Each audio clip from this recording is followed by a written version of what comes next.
Buenos días a todos.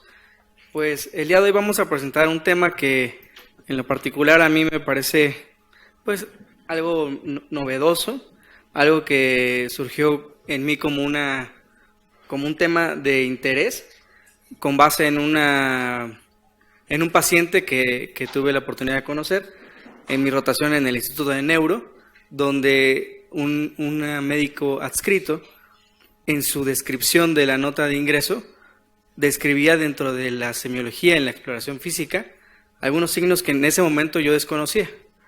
Entonces eso llamó mi atención y me puse a buscar acerca de estos signos semiológicos, y eso a su vez me llevó a conocer acerca de la toxina botulínica y lo que existe actualmente con respecto a su uso en el campo de la psiquiatría, en depresión, aunque al final van a ver que hay otras entidades diagnósticas en las cuales se está pues haciendo investigación y que pueden ser un campo pues de uso también para la toxina botulínica. Hoy vamos a hablar primero con respecto a la expresión facial, porque es importante saber o tener este background para poder entender cómo es que funciona y cuál es la teoría acerca de cómo funciona la toxina botulínica en depresión, los signos faciales de los que les comenté, la teoría del neurofacial feedback, que es en la que se basa cómo funciona la toxina botulínica y sus efectos terapéuticos en depresión, y la evidencia actual que tenemos para el uso de toxina botulínica en depresión. Bueno, primero, la expresión facial es pues una capacidad que tenemos no solamente nosotros como humanos, sino en las especies, con la intención de comunicarse. Los seres humanos en particular, pues nosotros hemos investigado acerca de nosotros más, y entonces hemos ido descubierto a lo largo de la historia que tenemos la capacidad de poder mandar mensajes hacia los demás con la pura expresión facial. Estos mensajes de la expresión facial, combinados con otros factores no verbales como el tono, la posición de las manos, la velocidad del habla y demás, pueden llegar a modificar incluso el contenido semántico de los enunciados, ¿no? No es lo mismo decir una frase con una cara de enojado, a veces es como incongruente. Entonces la expresión facial es importante en la comunicación en los seres humanos. El rostro se ha estudiado como un estímulo multidimensional. ¿Qué quiere decir eso?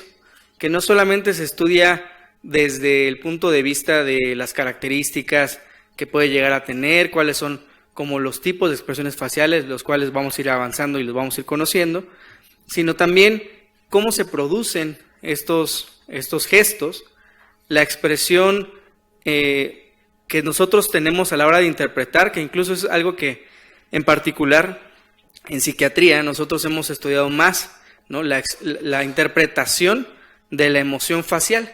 Se ha investigado en el TLP, en la depresión, en la ansiedad, en la esquizofrenia, cómo los pacientes que tienen ese tipo de padecimientos tienen un problema para el reconocimiento de las emociones faciales de los demás.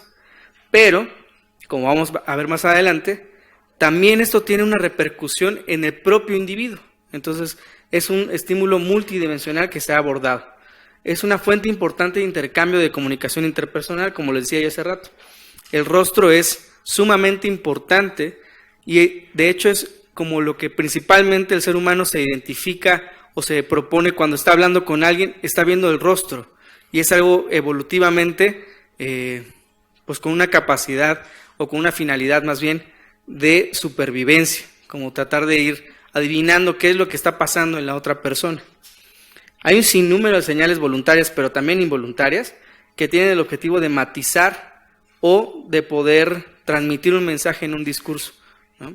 Esto pues particularmente también se ha estudiado en una licenciatura. Aquí en México existe la licenciatura en imagen pública, y esta licenciatura en imagen pública, parte de su currículum o de sus materias que llevan es la expresión facial. Inclusive estos expertos en esta área, pues lo que hacen es capacitar a personas que tienen contacto con público, puede ser políticos, pueden ser algunas otras profesiones, y les enseñan cómo tiene que haber una congruencia en lo que están haciendo con las manos, con la cara, el tono de la voz, porque esto es sumamente importante en la comunicación entre seres humanos. Obviamente la expresión facial, pues individual, se hace mediante un conjunto de muchos músculos, y eso se le conoce como actividad gestual. Y esto es algo muy complejo. Hay muchos músculos que están involucrados en la expresión facial, desde la posición de las cejas, la forma de la boca, los labios, la dirección de la mirada, la separación de los labios. Todo eso y algunas otras cosas nos dan la expresión facial. No es solamente pues como por tercios, ¿no? Es el conjunto de todos los músculos combinados de manera armónica la que nos hace poder tener una expresión facial determinada. Pues hay diferentes músculos que han sido utilizados para clasificar las diferentes emociones. Esto es muy interesante porque también dentro de la historia, que vamos a avanzar un poquito en eso, pues ha tenido una repercusión en la forma en la que se ha abordado la expresión facial, desde los animales hasta ya específicamente más a los seres humanos y específicamente en algunos trastornos. Inclusive hay un sistema de registro de todas las unidades de acción perceptibles que el rostro es capaz de producir. Ha habido personas que se han dedicado específicamente a estudiar la expresión facial. Y esto tiene pues también unas bases musculares y se puede medir mediante electromiografía, se puede medir mediante la resonancia magnética funcional. Entonces es algo muy interesante que vamos a ir descubriendo.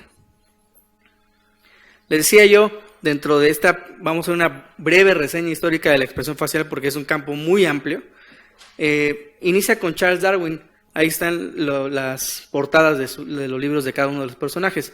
Charles Darwin, él habla acerca de las emociones como una historia necesaria dentro de la evolución a niveles filogenéticos.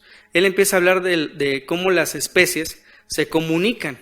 Y entonces, obviamente, nosotros pues no tenemos la capacidad de abordar esa comunicación como estamos acostumbrados entre humanos, ¿no? Mediante un lenguaje oral o escrito. Entonces, él lo que empieza a proponer es cómo la actividad muscular específicamente después se centra en el rostro de los animales, tiene una repercusión. Entonces las especies se expresan y se comunican con fines adaptativos en pro de la supervivencia. Si yo estoy de frente, o bueno, si un mono está de frente hacia otro mono, ¿no? Y este primer mono tiene la espalda hacia acá, y el otro hace una cara como de miedo o sobresalto, el otro por instinto rápidamente va a voltear o va a intentar huir, sin necesidad de estar viendo lo que está pasando detrás de él. Entonces, esto es una actividad importante en pro de la supervivencia. La actividad gestual también descubrió que es espontánea y trae consigo efectos biológicos reguladores. Es decir, no solamente en el otro, sino en el propio individuo o en la propia persona puede tener cambios. Y planteó la universalidad de la expresión de las emociones. Después, unos científicos de Nueva Inglaterra, William James y James Lange, proponen en su libro de las emociones que las emociones primero es una percepción y después hay una interpretación de los cambios corporales que existen y se experimentan frente a un estímulo en una carga emocional. Es decir, no solamente es lo que yo observo, sino lo que yo proceso de esta actividad. Y aparte, esto se puede regular, ya que este modelo lineal que antecede a la respuesta fisiológica de la emoción difería del modelo tradicional que estaba en ese momento, el cual entendía la emoción como predecesora a la respuesta fisiológica. Es decir, primero tengo la emoción y entonces respondo. Pero ellos lo que proponen es que también antes de eso tú puedes responder, o si tú tienes una expresión facial, también puedes tener una emoción por sí misma. Después, estos dos autores, Walter Cannon y Paul Ekman, primero Walter Cannon en su libro de La ventana hacia el cuerpo, habla acerca de los estímulos emocionales, cómo tienen efectos excitatorios diferentes. Es decir, por una parte, excita el sistema nervioso autónomo y somático, y en la parte de abajo podemos ver que estos determinados estímulos emocionales activan la corteza cerebral, pero al mismo tiempo desinhiben los mecanismos de control talámico. Es decir, cómo esto puede llevar a tener una expresión de la emoción regulada mediante el sistema nervioso. Y eso ya fue un avance importante para poder entender cómo se van manifestando las emociones y la expresión de las mismas. Luego, Paul Ekman, que es muy conocido, él propone, junto con su equipo, 6 emociones básicas, después agrega una séptima, ¿no? Ira, asco, miedo, alegría, tristeza y sorpresa, con un patrón de respuesta fisiológica específica. Es decir, no solamente, como decía Cannon, hay una respuesta en el sistema nervioso, sino es una respuesta prácticamente universal. Lo que decía Paul Ekman, él hizo una colección de fotografías de rostros. Él lo que propuso es que independientemente de la situación, si tú ves un rostro puedes entender qué expresión facial está expresando la persona. Entonces no necesitas estar en el contexto, sino solamente con ver la expresión facial tú podrías identificar qué emoción es la que está presentando la persona.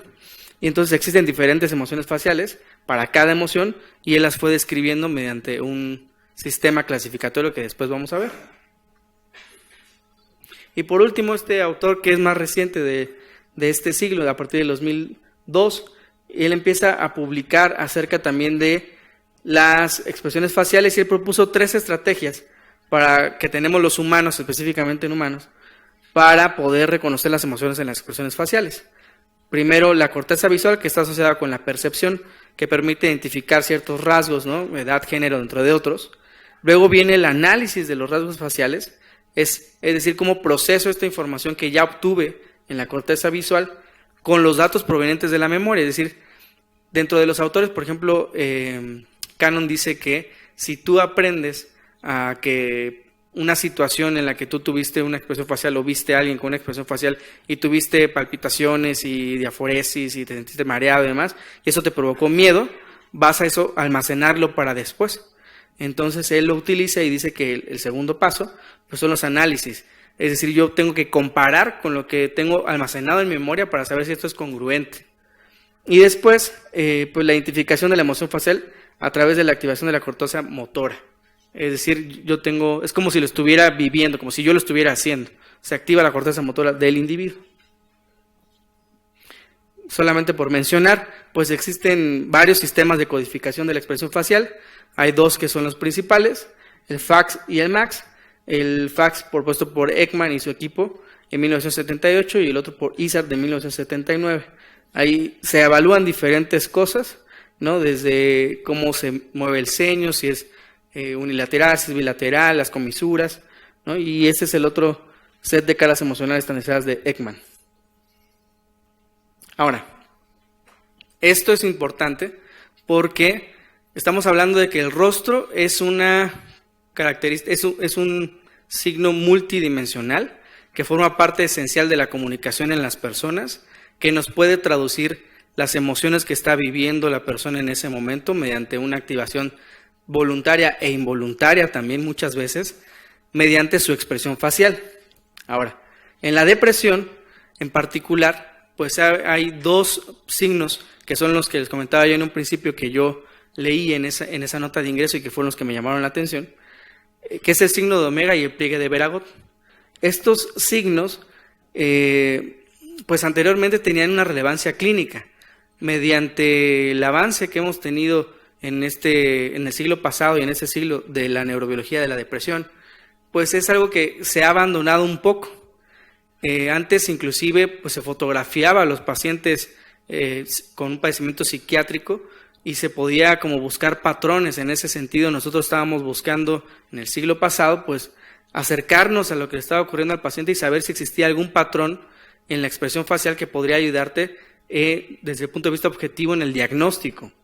Entonces, el signo de omega, no como ese nombre, pero fue descrito inclusive desde Charles Darwin. En pacientes con depresión melancólica, él le llamaba que tenía músculos como de dolor. Era como alteración en el ceño. Después, Schull en el 78, él le pone ya el nombre de omega melancolicum. Y lo describe como un surco peculiar de la piel glabelar sobre el dorso de la nariz. Esa es como esa línea que se ve en el frente del ceño, ¿no? Tiene el nombre, tiene la forma del signo de omega, por eso le pone ese nombre. Y después, este otro autor, en 1924, propone un signo parecido, que se traduce al español como de desconcierto, pero ahí les dejo la palabra en alemán, que él lo describió en pacientes que tenían melancolía y esquizofrenia. Bueno, ¿por qué se forma el signo de omega? Es una contracción excesiva de los músculos corrugador y procerus. Esto se ha corroborado mediante estudios de electromiografía en pacientes con depresión. Sí hay un aumento en el tono muscular de esos músculos en particular, que quisiera que se los quedaran en la memoria, porque después vamos a ver qué significancia tiene eso con respecto a la toxina botulínica. Esta actividad, en un artículo, esta actividad muscular se ha visto que influye en las fibras propioceptivas de la rama óptica del nervio trigémino, que activan predominantemente la corteza prefrontal ventromedial ipsilateral, a través del locus cerulus ipsilateral, un fenómeno que se le llama propiocepción emocional. Esto es muy importante porque así como sabemos dentro de las funciones neurológicas en la propiocepción, en qué posición está mi pie, en qué posición está mi mano, aunque yo tengo los ojos cerrados y demás, hay un circuito, que es el que vamos a hablar y que después se fue investigando, que nos da también un sentido de propiocepción. Dependiendo de cómo estén los músculos de la cara, tengo una respuesta emocional. Y es algo muy interesante. Les decía yo de este otro signo, que es el pliegue de Veragot, descrito por Otto Veragot en 1911, que son pliegues en el párpado. Miren, en este paciente, en la foto de arriba, se logra observar muy bien. Son pliegues palpebrales triangulares que se extienden diagonalmente desde las esquinas laterales de los ojos medialmente hacia arriba, en las cejas. Son esos pliegues que se logran observar allá. En esta otra foto se observa, como está oscura en la parte del párpado, no se logra ver tanto, se ve más bien el signo de omega. Este signo fue popularizado porque empezó a salir en el libro de Kaplan y Zadoff. Entonces algo que también después como que se menciona de historia, pero se le perdió un poco el foco de atención. ¿Cuál es la relevancia clínica? ¿Por qué esto es importante? Y después, ¿cómo es que saltamos a un posible tratamiento? Bueno, les decía yo que en el progreso actual de la comprensión neurológica de la enfermedad mental, pues esto se fue como perdiendo de foco y ahora tiene, a partir del 2008, 2012, un mayor impulso de saber cómo es que este sistema empieza a regular la emoción facial. Hay, inclusive, vamos a ver, desarrollo de herramientas más objetivas para el diagnóstico y hay nuevos paradigmas para un mejor manejo de la enfermedad mental. En este artículo, lo que intentan es desarrollar, bueno, más bien lo que proponen, es el desarrollo y desarrollaron un software que lo que hace es tomar algunos puntos, ¿no?, del rostro y mediante esa localización y el movimiento de ellos, tratan de buscar algunos signos específicos, ¿no? Son útiles en la descripción clínica de los trastornos del estado del ánimo, aunque la especificidad diagnóstica es limitada, porque la superposición de estos signos puede pasar en otros problemas neurológicos, por ejemplo en distonías. Y la propuesta es utilizar estos marcadores faciales de forma digital para fines diagnósticos. Inclusive hay algoritmos informáticos y programas de software para eso. Y es así que llegamos a la teoría de neurofacial feedback. Este autor, Fritz Strack, hace un artículo muy interesante donde describe y propone este circuito. Actualmente tiene más de 1000 citas este artículo. Y habla de la mímica facial, es decir, la percepción de la emoción a través de su trabajo sobre la hipótesis de la retroalimentación facial. Él habla de que hay un estímulo, hay una respuesta fisiológica, hay una expresión facial y hay una experiencia de emoción. Pero esto no termina ahí, sino regresa. Y entonces, obviamente no al estímulo, sino hasta la respuesta psicológica. Y entonces, por sí mismo, el cuerpo tiene la capacidad de, mediante la expresión facial, tener una idea de qué emoción está presentando, aunque no sea consciente. Y eso lo vamos a ir viendo. Hay artículos donde se midió los cambios electromiográficos, donde se midieron mediante la resonancia magnética funcional los cambios talámicos. Entonces es algo muy interesante. Entonces primero en la cara y luego en la mente, será así.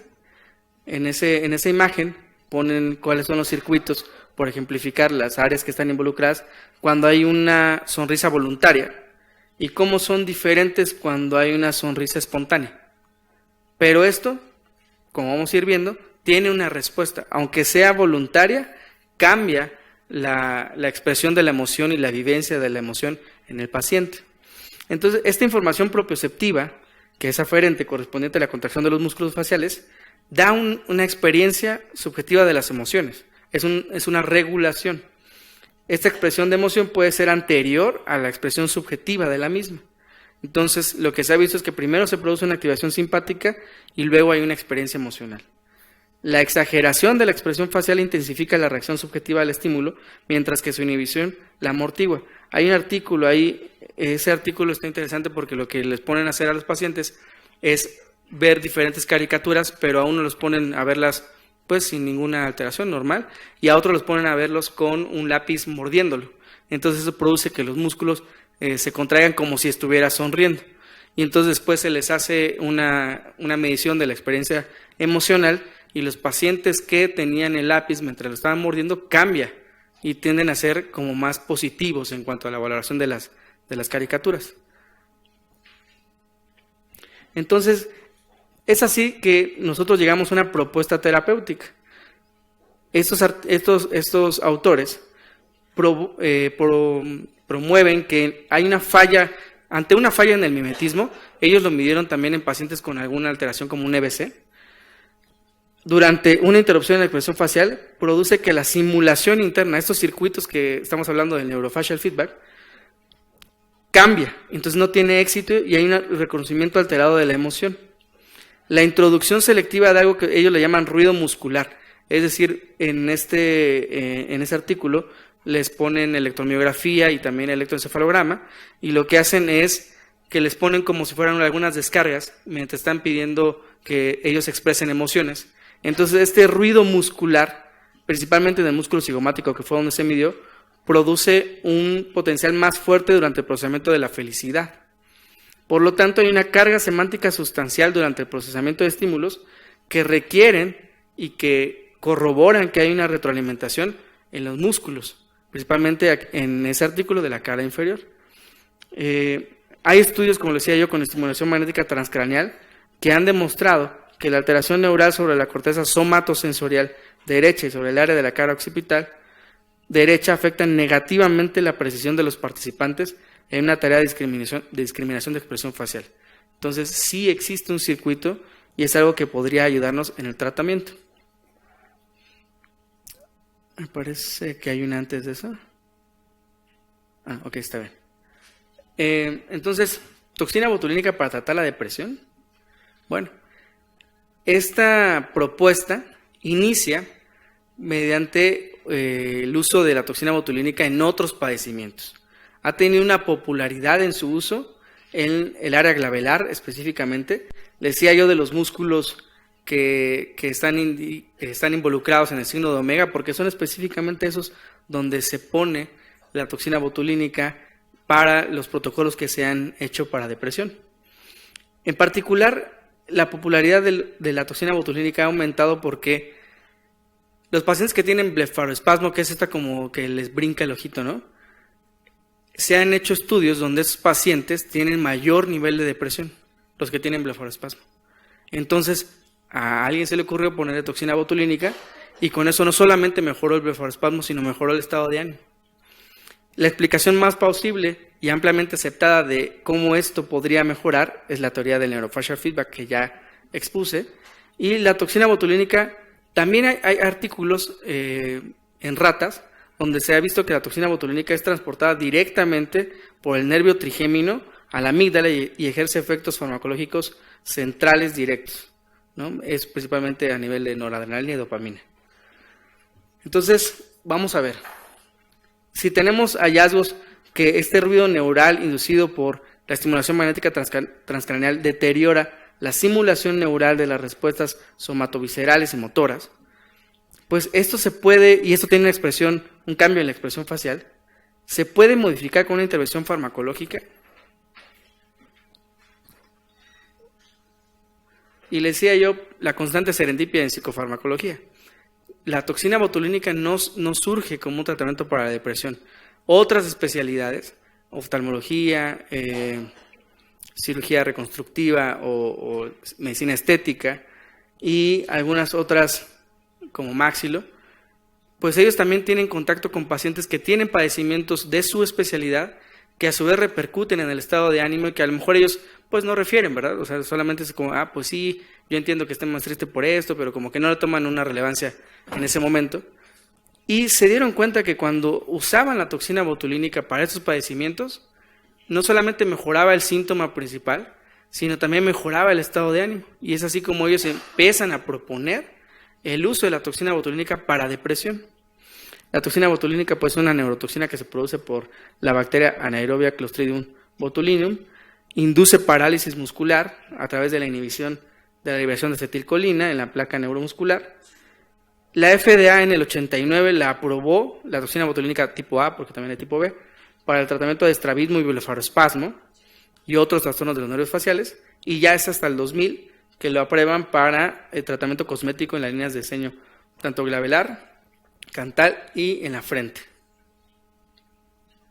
Ahora, yo dentro de los artículos que se envió fue este del Current de Psiquiatría del 2018 y uno último que es de septiembre del año pasado, 2019. En este de 2018 hacen una breve introducción de esto que les he estado platicando y parece que un siglo después de que Darwin propone que hay cambios faciales en los pacientes con depresión y que pueden ser estandarizados y que se pueden observar, es que este autor, Wollmer y su equipo, propone el primer ensayo clínico lateralizado que explora el efecto de la toxina botulínica en tratamiento complementario con antidepresivos en 30 pacientes con depresión. La respuesta, definida como una disminución de más del 50% del Hamilton, ocurrió dentro de la semana 2 y duró otras 6 semanas antes de desaparecer poco a poco. Mostró un cambio significativo estadísticamente en la semana 6, sin embargo, pues es una muestra pequeña y no logró mostrar tasas de remisión significativas en comparación con placebo. Ese es el primer artículo que se empieza a publicar específicamente con el nombre de toxina botulínica como tratamiento para depresión. Por poner ejemplos, hasta arriba vemos el de 2012, ha habido otra serie de artículos en fase 2 que están buscando ver estos cambios que existen. Ojo, no como tratamiento único para la depresión, siempre es un tratamiento conjunto.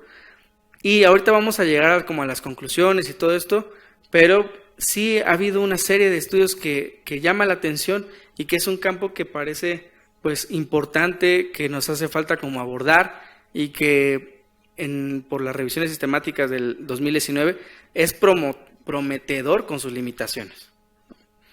Ahora, solamente es útil para depresión.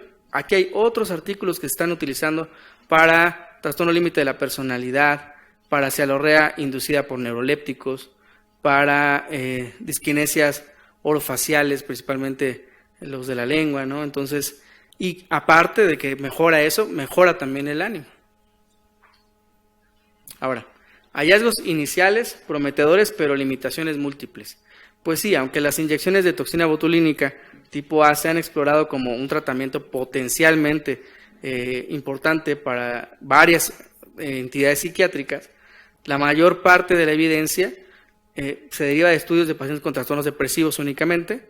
Se ha demostrado que las inyecciones de toxina botulínica tipo A en las regiones glabelares, en ensayos clínicos caracterizados pequeños, que esa es una de las limitaciones, el universo de pacientes que han utilizado, son bien toleradas y que tienen una mejoría general prometedora de los síntomas depresivos en 6 semanas. Inclusive también hay otro artículo que es de la OMS del 2016, donde ponen ahí que si esto se sigue avanzando, se sigue estudiando, se comprueba que sí tiene una respuesta, porque inclusive hay otros artículos que mencionan que la respuesta se mantiene durante 6 meses, pues puede llegar a utilizarse en esta como crisis depresiva que existe en el mundo, ¿no?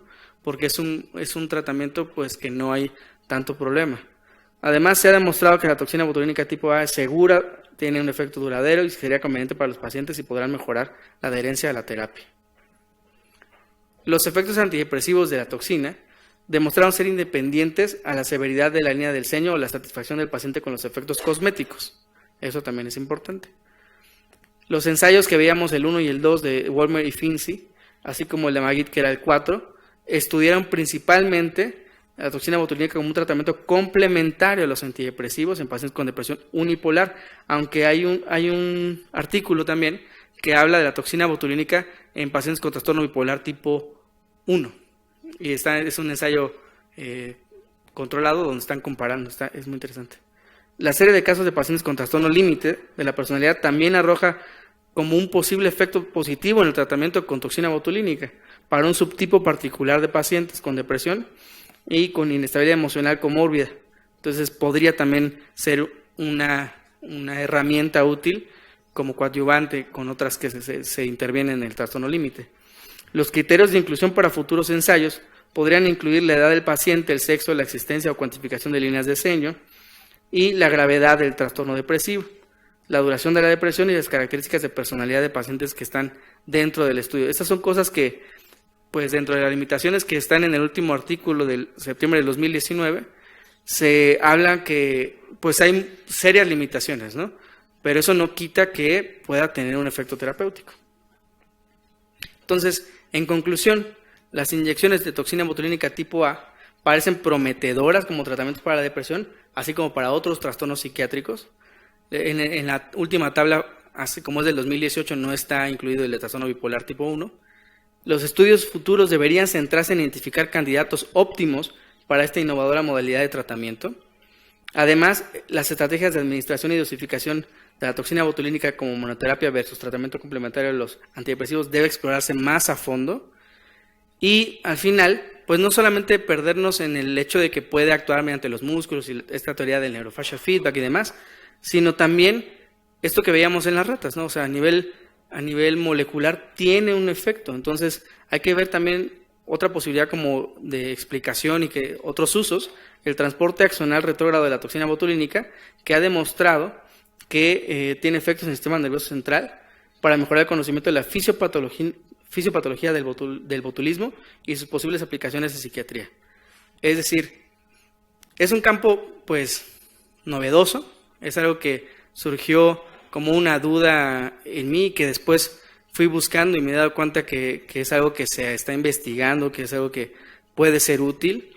Tiene sus limitaciones en este momento, por supuesto, pero es algo que, pues, cuando yo lo leí y como que no me hacía mucho eco, ¿por qué toxina botulínica para depresión, no? Y entonces, pues ya me estoy dando cuenta que es un campo muy amplio y que en el cual podemos nosotros llegar a intervenir de una manera novedosa y que me pareció como relevante venir a platicarles acerca de eso. Gracias por su atención.